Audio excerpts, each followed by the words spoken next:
Dagsa mga pamilya sa mga theme park ngayong simula na ng long weekend. Ang unang bugso ng pamamasyal at pagbabanding na yan sa report ng saksing si Dano Tingtungko.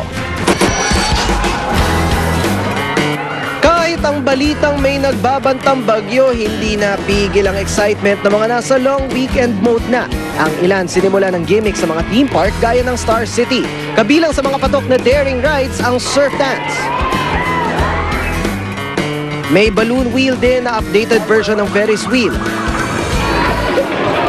At kung umulan, wala pa ring problema dahil marami ring indoor rides sa Star City tulad na lang ng Telecombat. Sa mga adventurous na chikiting, merong inflatable rock climbing. Meron ding iba't ibang uri ng bumper rides para sa bata at matatanda. Sa mga gusto namang magbanggaan sa tubig, nariyan ang bumper boats. Kung konting quiet time naman ang gusto nyo, may mala fish pa na swimming pool kung saan kasama ng paa mo ang iba't ibang uri ng tilapia. Kabilang sa mga namasyal dito ngayong Friday night ang pamilya Buro. Susulitin daw talaga nila ang mahabang bakasyon lalo't nataon ang sabay-sabay na pag-uwi sa bansa ng kanilang padre de pamilya na si Reynaldo, isang seaman, at ng dalawa niyang anak na mga OFW rin. Sama-sama pamilya, kami lahat. Kasama ko yung mga anak ko, mga asawa nila, at saka mga anak ko. The special things that we are together, all together with my family, you know. Anong plano mo ngayon long weekend? Mag-enjoy. Paano ka mag-enjoy? Sumakay sa mga rides. Laking pasalamat din ang pamilya Daria dahil nakasabay ng long weekend ang espesyal na araw ng 4 na taong si Ayn Kelly. Pero imbes na mag-out of town, dito na lang daw sila sa Metro Manila maglilibot. Sineselebrate namin ngayon. Birthday. Fourth birthday. Anong plano? Saan yung plano mo? Bahay lang. Bahay lang. Dahil sa inaasahang bulto ng tao ngayong long weekend, muling tiniyak ng pamunuan ng Star City ang kaligtasan ng kanilang rides. May bagyo, so yung outdoor namin may mga rides na closed pero meron kami mga covered area. Meron pa rin matitirang mga rides namin na nandito sa loob.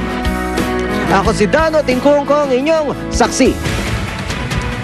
Muling kinilala ang GMA Network Incorporated ng Volunteers Against Crime and Corruption o VACC. Sa 13th founding anniversary ng grupo ay tinanghal ang Kapuso Network bilang Outstanding TV Station. Outstanding Television Program ang State of the Nation with Jessica Soho. Si Jessica Soho naman ang pinarangalan bilang Outstanding Television Host. Si JP Soriano ang kinilala bilang Outstanding Television Reporter. Sa radyo naman, ginawad ang Outstanding Radio Station sa DCBB. Si Mark Enriquez ang Outstanding Radio Host at si Carlo Mateo ang pinarangalang Outstanding Radio Reporter. Samantala, nanguna po ang programang Eyewitness sa De La Salle Scholarium Awards. Ang episode na pinamagatang Pasan-Pasan ni Sandra Aguinaldo ang itinanghal na Outstanding Televised Feature Story on Youth and Education. Tungkol po ito sa mga batang may kapansanang pusigido pa rin sa pag-aaral. Dahil dito, mas lalo kaming ginaganahan na gumawa pa ng mga dokumentaryong makabuluhan talaga para sa Eyewitness.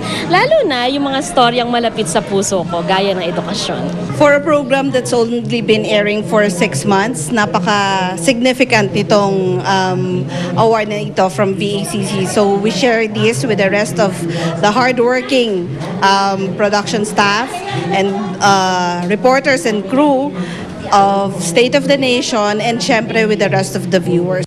Sa lahat naman ng mga pagkilalang binibigay sa atin, nagsisilbi lamang tong inspirasyon na ipagpatuloy ang ating paghahatid ng balitang walang kinikilingan at paghahatid ng serbisyong totoo.